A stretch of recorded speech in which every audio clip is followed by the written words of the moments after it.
All right, I'm telling you, and yes, I have some kind of cold. I got hit with something, so I don't even care what it is. Right? Just two things I wanted to go back to. Okay, I remember these as a kid, and now I know what they are. Right, series two, but there was series one is what I remember with the orange. Right, the early orange and black ones. Those were huge. Those were all in the libraries. Right, that's how you had to get those books. And apparently, right, the first series with only the orange, it would cover an entire film series. So the Godzilla one was great. Right, the second series, which I also remember, they were photo novels of a single film. So basically, these I mean, I can imagine how much these go for now. But photo novels, as a kid, hey, that's what you want. You know, they had Black Friday. They had Werewolf of London, such an underrated movie. You know, The Raven, right? The Black Cat, of course, House of Seven Gables. Anyway, just wanted to go over that, and also I wanted to touch on something. This guy makes a good point here. Right, he talks about right how all the network competition benefited from film fans like me, as it increased the volume and variety of genre movies on television. Was I a film fan as a kid? Every kid watched TV, watched movies. I don't know, teenagers who were doing drugs and doing all cool things, or who were like semi criminals, they like to watch movies too on TV. Anyway, um, sadly, this level of saturation will never come again due to radical shifts in programming and the glut of syndicated sitcoms that emerged in the 90s. Today, despite cable TV services with hundreds of specialized networks, it's still surprisingly difficult to find the horror sci-fi thrills that consistently turned up on back when television only had 7 channels. Right, dude. 10 years later, 20 years later, there was more stuff on regular network TV than you had on cable. Of course, like I keep saying, BitChute, and some of the streaming stuff. Like I recently, where I was staying with Guru Rick, the Pluto TV, they had like a monster channel. All they did, all he had the thing on all day, all night. Right, and just with the monster movie channels. So with the internet, with streaming services, you know how that goes. But like in general, with the outlaw sources, you can now find stuff pretty good. But like I keep saying, get physical media, get physical media. So just going back to the theme of this, right? The winding cinematic road to dystopia, right? Yeah, the things to come. I have gone over that film, man. Now, like I said, the end of the world, dystopias are usually put together. Right? Makes sense. Right? The serials. Remember serials? Those were kind of cool. If you watch the serial too, it's always like the end of the serial where you saw the hero in danger. Always looked a little different than when it continued. So it made you think he had no chance. And then he would escape because he had a better chance when the next one came on. Yeah, look at these cool names: Mysterious Doctor Satan, right? The Purple Monster Strikes. Yeah, well, Rob Zombie loves all these things, right? Right. As we enter the '60s, social and political unrest shattered the illusion of '50s style comfort and complacency. Now I always argue that '50s thing was, it was, of course it was bullshit. There was a lot of things going on in the '50s that were not good. So both the liberal, sneering at it, and the conservative wanting to go back to those days. So that didn't really exist. You thought you purchased security and wealth at the cost of Mother Europe and the rest of the world. Well, what did you think? You weren't gonna pay for that. All right, let's come on, man. The hell you doing? Yeah, that's right. People of color and women fought for their rights in the streets. You bet. Now, of course, Planet of the Apes. Now, oh man, Planet of the Apes. I didn't, as a kid, I did not like Planet of the Apes. Now I love them. I love those films because the '70s films were very downbeat. Planet of the Apes was very downbeat. There was something as a kid in me that was like I was disturbed by the idea that you could be taken over by another group of people that would hate you and hunt you down and do stuff like that. It disturbed me greatly as a kid. Was that an instinct or something? I don't know. But dude, Silent Running, man, that is an underrated movie. And yeah, it's kind of a hippie movie, but it works. It friggin' works. It works. Yeah, and the guy I love the writing here makes a good point. The beauty of dystopian sci-fi is that there are often no winners. Right. protagonists we root for are frequently demonized and just can't catch a break. Huh? Doesn't sound. The tyrannical authoritarian antagonists usually get their way. Right, but no one possessing any empathy gene would call them winners. Huh? And that's right. I never saw THX 1138. Well, luckily, dystopians are just fantasies. Right? That's this. Mandatory mind altering drugs, emotions, and creative thoughts are forbidden. Concepts of love and family are archaic and punishable, relics of the past. Personal identity is abolished. Right? Human beings, the likes of you and me, are expendable. Right? Interesting. I've still never seen a boy and his dog. I never saw. I saw it used to be on TV. The novella is brilliant. So that crazy son of a bitch. Am I gonna give away the ending? No. So, right, and again, right, the Star Wars was released, and Gloom and Doom Pictures plummeted to the wayside. Right, although the second and best Star Wars film was kind of gloom and doom, wasn't it? Empire Strikes Back. Right? Like this.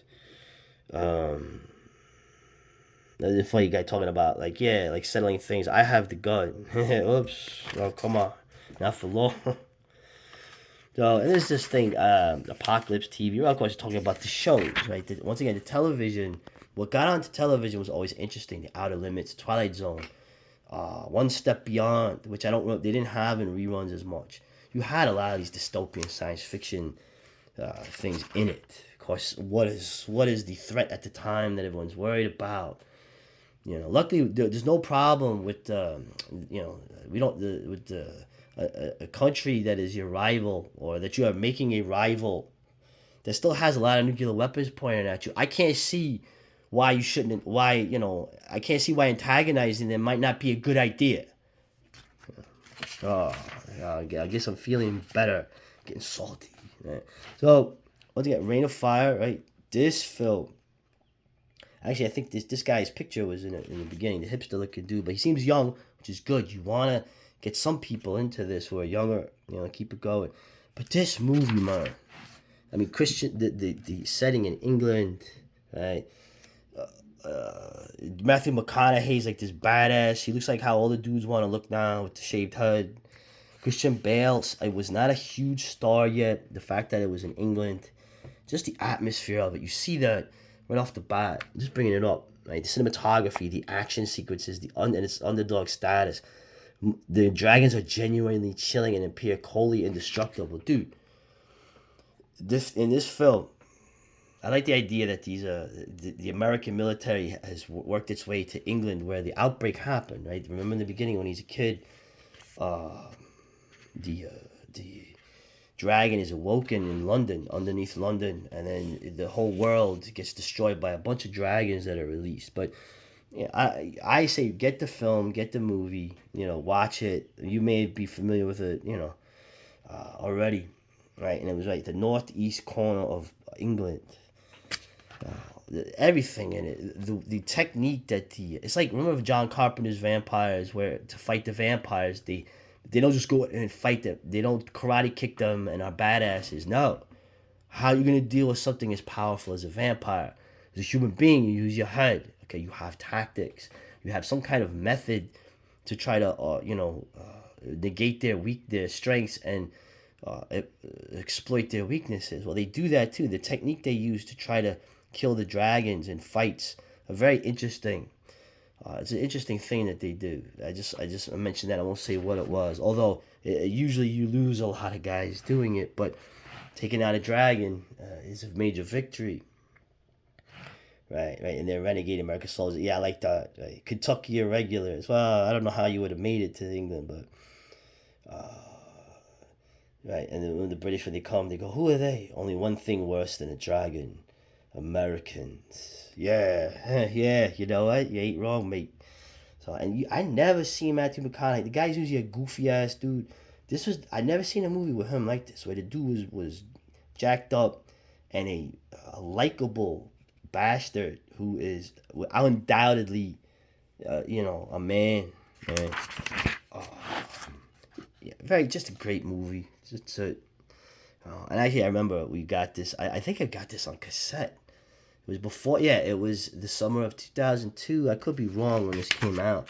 So, in 2002, I don't know when it came out. I don't know when it came out on cassette, but I remember still watching this on a video cassette, buying it at Walmart, and watching it with my late fiance on a VCR. We didn't get the DVD player until December of 2002. Yeah, great film. Like I said, the atmosphere too. There's smoke everywhere because the dragons, you know. And you see how the alpha dragons will kill the younger dragons. Yeah, look at that. Oh, yeah. Well, London's fate's gonna be quite a bit different, isn't it? Isn't it? Not just London. Yeah, go. So this one here, I guess I'm going through everything, but I'll go real quick. What is the screen favorite? The End of the World. Oh, this is cool. What is that? It's about a comet, right? You think of the Poe stuff. The End of the World stories he did, which is about a comet hitting the Earth. I had mentioned those, but it's a Danish film, 1916. Interesting.